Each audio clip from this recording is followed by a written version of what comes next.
Sponsored by BRC Chhatri. Desiccated coconut super powder. Jammu Kashmir के पूर्व मुख्यमंत्री एवं पीडीपी मुखिया महबूबा मुफ्ती ने दिया बेतुका बयान। उन्होंने कहा, अपने पड़ोसी अफगानिस्तान को देखो, जहां से महाशक्ति अमेरिका को अपनी सेना वापस बुलानी पड़ी। अमेरिका बोरिया बिस्तर बांधकर वापस जाने को मजबूर हो गया। महबूबा मुफ्ती ने कहा, अगर केंद्र सरकार वाजपेयी के सिद्धांत पर वापस नहीं आती और बातचीत शुरू नहीं करती तो बर्बादी होगी। वहीं महबूबा मुफ्ती के बयान पर भाजपा प्रदेश अध्यक्ष रविंद्र रैना ने पलटवार किया है। रैना ने कहा, महबूबा मुफ्ती बहुत बड़ी गलतफहमी में है। भारत एक ताकतवर देश है, यह देश के खिलाफ साजिश करने वालों का सफाया कर दिया जाएगा। उन्होंने पीडीपी मुखिया पर हमला बोलते हुए सवाल किया, क्या महबूबा मुफ्ती जम्मू कश्मीर में तालिबानी राज चाहती हैं? नवभारत समाचार। मुल्क है हिंदुस्तान, ये एक आइडिया है, ये एक कई मजहबों का, कई डाइवर्सिटीज का, एथनिसिटीज का एक जमावड़ा है। तो कांग्रेस ने इस मुल्क को बचा के रखा, समेट के रखा। उनमें भी कोई गलतियां हुई होंगी। और अब जो हो रहा है पिछले 5-7 साल से जो हिंदुस्तान में हो रहा है, कि लगता है ऐसा कि बीजेपी इस मुल्क को टुकड़े टुकड़े करना चाहती है, हिंदू मुस्लिम के मजहब के ऊपर लोगों को डिवाइड करना चाहती है। और साथ ही जो जम्मू कश्मीर का इल्हाक हिंदुस्तान के साथ हुआ, वो बीजेपी की वजह से नहीं हुआ।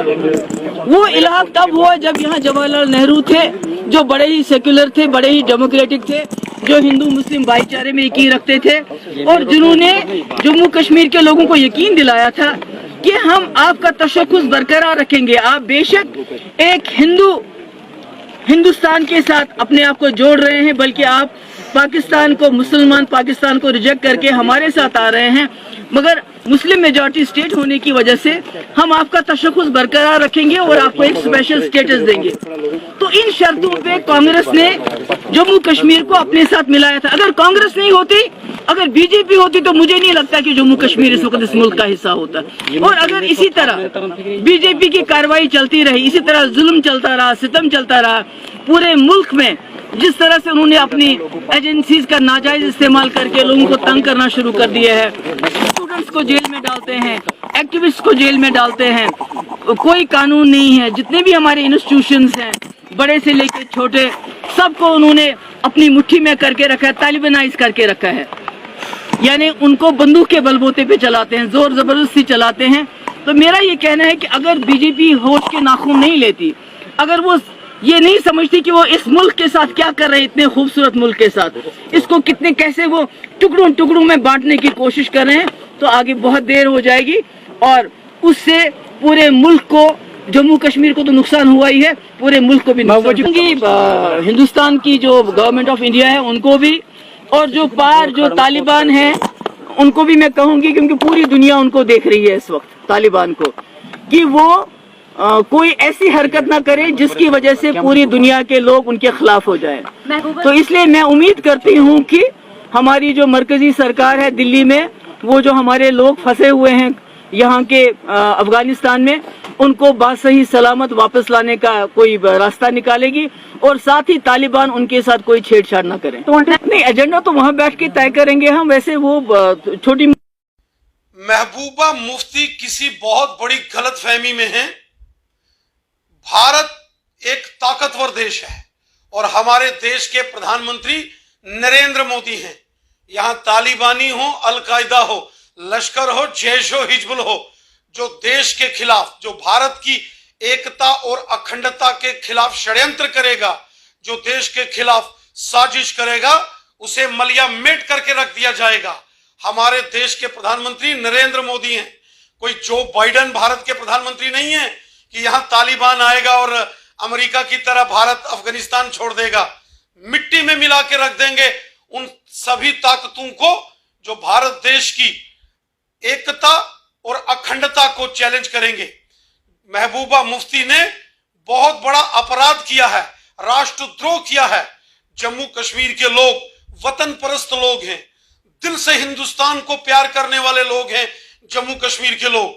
जम्मू कश्मीर के लोगों ने शान से तिरंगा झंडा बुलंद किया है और भारत माता की जय जयकार की है, और पाकिस्तानियों की अलगाववादियों को और आतंकवादियों को मौत के घाट उतारने में जम्मू कश्मीर के लोगों ने हमेशा हमारी सेना, पुलिस और पैरामिलिट्री फोर्सेस के साथ बढ़ चढ़कर योगदान किया है। आज जब महबूबा मुफ्ती को उसकी जमीन खिसक गई है जम्मू कश्मीर में, अब जब जम्मू कश्मीर की जनता ने महबूबा मुफ्ती को रिजेक्ट कर दिया है, तो महबूबा मुफ्ती को तालिबान याद आ रहा है। क्या महबूबा मुफ्ती जम्मू कश्मीर के अंदर तालिबानी राज चाहती हैं? जिस तालिबान ने आज अफगानिस्तान को बर्बाद कर दिया है, जिस तालिबान ने अफगानिस्तान के अंदर महिलाओं की हत्याएं कर दी, उनके मानवाधिकारों का हनन कर दिया, बच्चों का कत्ल, बुजुर्गों का कत्ल, नौजवानों का कत्ल, वहां के जो पत्रकार हैं, जर्नलिस्ट हैं, वहां के खिलाड़ी हैं, उनको डराया धमकाया जा रहा है, मारा जा रहा है। क्या महबूबा मुफ्ती तालिबान जैसे निजाम को चाहती हैं कश्मीर में? महबूबा मुफ्ती के इस षड्यंत्रकारी एजेंडे को किसी सूरत में हम यहां कामयाब नहीं होने देंगे। जम्मू कश्मीर की जनता जानती है कि महबूबा मुफ्ती नफरत की राजनीति कर रही हैं। जम्मू कश्मीर के शांति प्रिय अमन चैन में वो जहर घोलने का काम कर रही हैं। महबूबा मुफ्ती की इन गीदड़ भरी धमकियों से, गीदड़ भभकियों से कोई घबराने की जरूरत नहीं है। तालिबान हमने 1990 के दशक के बाद भी जब जम्मू कश्मीर में आतंकवाद था तो देखा था, और सारी दुनिया ने देखा था कि इंडियन आर्मी, पैरामिलिट्री फोर्सेस और जम्मू कश्मीर पुलिस के जांबाज वीरों ने यहाँ के लोकल लोगों के साथ मिलकर, स्थानीय नागरिकों के साथ मिलकर हमने क्या तालिबान, क्या लश्कर, जैश सबका सफाया किया है। आगे भी जो देश की एकता और अखंडता, संप्रभुता, जो हिंदुस्तान की जो टेरिटोरियल इंटीग्रिटी और सॉवरेनिटी है, इसको अगर कोई चैलेंज करेगा तो उसको धूल में मिला दिया जाएगा, उसका सर्वनाश कर दिया जाएगा। देश हमारे लिए सर्वोपरि है। महबूबा मुफ्ती गंदी राजनीति कर रही है और महबूबा मुफ्ती के इस राष्ट्रद्रोही एजेंडे को किसी सूरत में ना तो जम्मू कश्मीर की जनता यहां स्वीकार करने वाली है और ना हम लोग महबूबा मुफ्ती के इस षड्यंत्रकारी एजेंडे को यहां चलने देंगे।